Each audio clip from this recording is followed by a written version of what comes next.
Mr. President, I understand that it's likely that the Majority Leader will seek to bring up the DREAM Act in a day or two.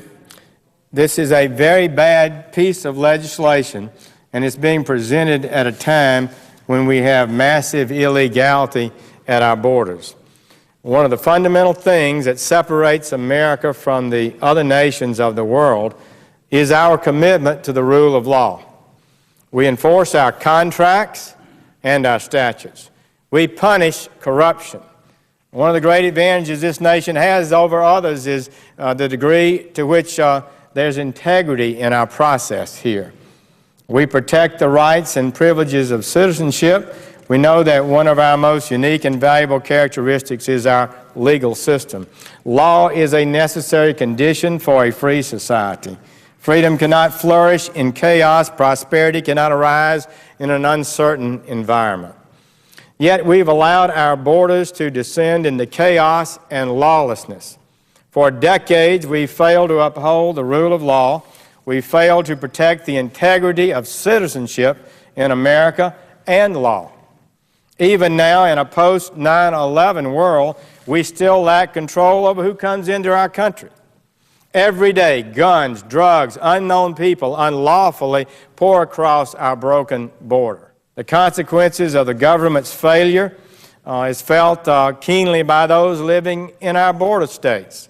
Ranchers living on U.S. soil must confront the chaos as a reality of daily life. They are denied the peaceable possession of their private property.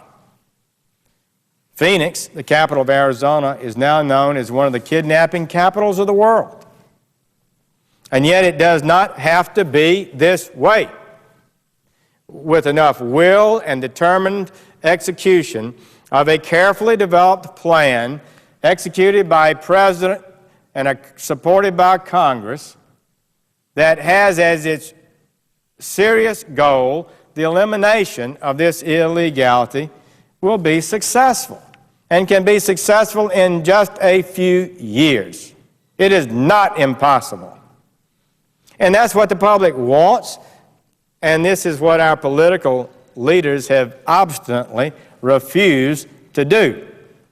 The public, it will not allow us to repeat the mistakes of the 1986 amnesty. We've discussed that so many times.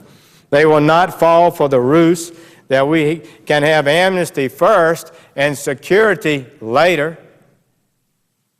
They understand that if we do not secure the border first, we may never secure it at all. We certainly haven't as of this date. Despite this, and despite historic losses in the recent election, the Democratic leaders of this Congress are now pushing a reckless proposal for mass amnesty, known as the DREAM Act. At a time when our nation is struggling with high unemployment and runaway government spending, the bill would authorize millions of illegal workers and impose an even greater burden on the taxpayers. Making matters worse, those eligible for the DREAM Act amnesty include illegal aliens with criminal records. And all of this is being rushed through a lame duck Congress with no committee review. The Democratic leaders have even introduced 4 versions of the same bill in just over 2 months. 3 in the last 13 days. It's been a shell game that abuses the legislative process. Is it any wonder that the American people have lost faith in this institution? Americans want us to enforce the laws, but we're considering a bill that would reward and encourage their violation. One version of the DREAM Act offers illegal aliens in-state tuition for which many Americans are not eligible. All 4 versions provided illegal aliens with federal education benefits such as work-study programs, federal student loans, and access to public colleges that are already short on spaces and resources. Conservative estimates say that between 1.3 and 2.1 million illegal aliens will be immediately eligible for this DREAM Act amnesty, but that number will grow significantly as the bill has no cap or sunset to it. Moreover, those who obtain legal status can then do the same thing for their relatives.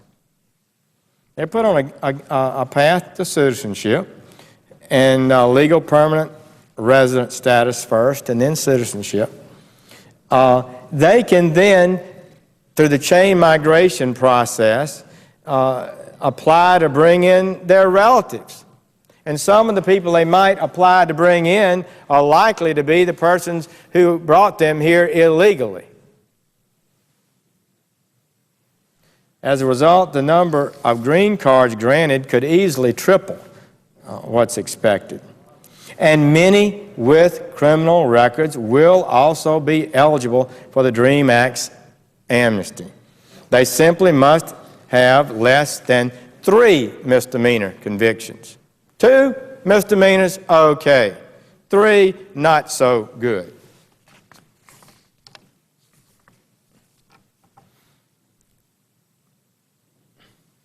Those potentially eligible would include drunk drivers, gang members, and even those who've committed certain sexual offenses. The most recent version of the bill also gives the Secretary of the Homeland Security broad authority to waive ineligibility for even the most severe criminal offenders and those who pose a threat to our national security. Many offenses such as indecent exposure, DUI, smaller thefts, drug charges. Some of them are charged as felonies and very routinely are reduced to misdemeanors.